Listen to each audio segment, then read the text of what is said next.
Good morning, everybody, and welcome to the Recovery Classroom. My name is Drew. I am an alcoholic, and today I'm a recovering alcoholic, and I cannot be any more grateful. I want to take this opportunity to wish each and every single one of you guys an incredibly happy Thanksgiving. This is always a period for me where I get to stop, take stock of, and count all the blessings that I've been given up to this point, at least in the 49 years I've been here on this rock, and to be grateful, to be thankful, and to be grateful, to take action on my thankfulness, if you will. It's something really I think we should all be aware of and cognizant of, especially during this period. I think we should be doing it every day, really, if I'm being honest. This morning I woke up and of course my first thought was, it's Thanksgiving, I gotta start cooking. I remember when my first thought used to be, shit, where's my booze? Where did I hide it? Or what did I say last night? What did I do last night, right? Or how long till the liquor store opens, or whatever. And again, it hit me this morning. I am absolutely, first and foremost, beyond grateful that today I don't have to take a drink. I don't have to take a drink at all. I can if I want to, but that's just it. See, I don't want to. And I started thinking about it this morning as I was cooking.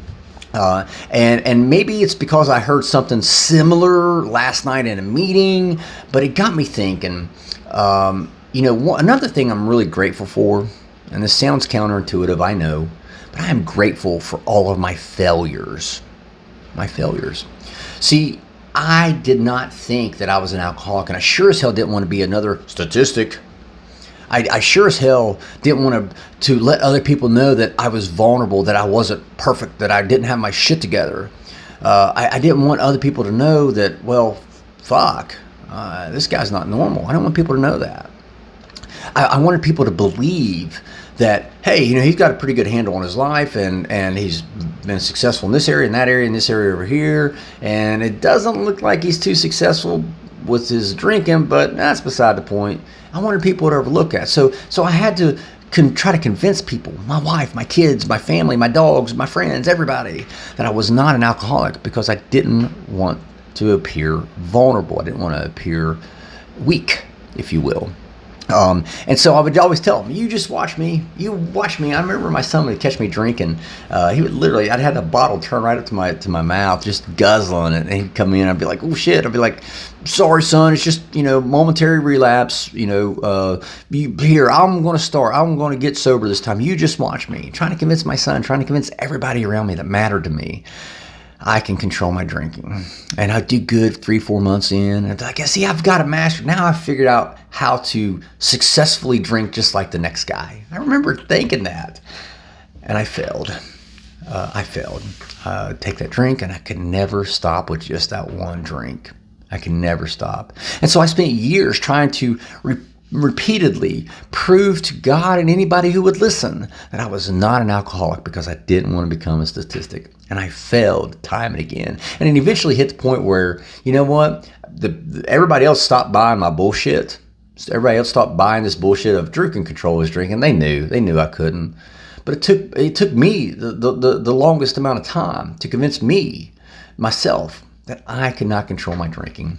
And then what happened? Finally, when I admitted defeat, I admitted failure, I sank into this hopeless, bottomless pit of hopelessness and despair, because I didn't think there was any way out. I thought I'd, dug myself too deep. Hell, hope was a foreign concept to me. I forgot it even existed. And I was just resigned my fate to death by drink. That's what they were going to write on my death certificate. By hitting that point, by hitting that rock bottom, by spending the last year, 2 years in that point of just not having any idea that hope even existed, having no idea what a normal, semi-normal life even looked like, by hitting that point, it finally, as the big book says, beat me into a state of reasonableness. I'd been given that gift of desperation. I finally said, you know what? It makes sense to me. I'm going to die. I need to try to do something. And it made sense to me to start hanging out with people who had figured out how to solve their drinking problem. Maybe I'll learn something. And I'm thankful that because of my failures, it pushed me back into the rooms of Alcoholics Anonymous. And I'd been in the rooms of AA before, and it didn't work for me, or so I thought. Really, truth be told, I didn't work it back then, and that's why I failed at that. But see, that was part of my failure journey, my journey of failure, if you will. That was part of the failure that I'm thankful for, because finally, after all these failures, years and years and years of failing to convince everybody that I could control my drinking, I finally accepted that defeat. And you know what? It was great. I remember it was great because I didn't have to fight that battle anymore. I'd already admitted defeat. My pride was already dead. My ego was already dead. I didn't have to fight that battle anymore. And so today I am grateful for the failures that led me back into the rooms of Alcoholics Anonymous. I'm grateful for the failures that led me to the point of saying, you know what, I might as well give this AA thing a try.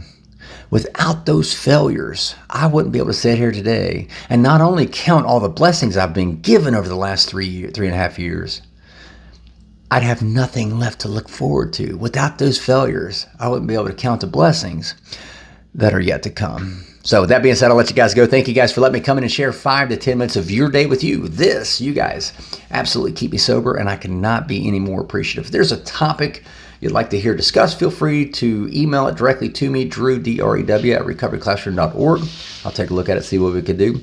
You can also reach out to us on Facebook. Share this video on your Facebook feed. If it touches you and moves you, please share it with your friends and those who may need it the most. I also want to take a second and give a special shout out to our friends in the treatment facility that we visit frequently, a couple times a week. We'll be seeing you guys soon, and I don't want you to think that we're not thinking about you today, because we are indeed thinking about you today. So we'll be seeing you guys probably tomorrow night, definitely on Saturday. So we'll be talking again soon. Remember, guys, you can't get drunk if you don't take that first drink.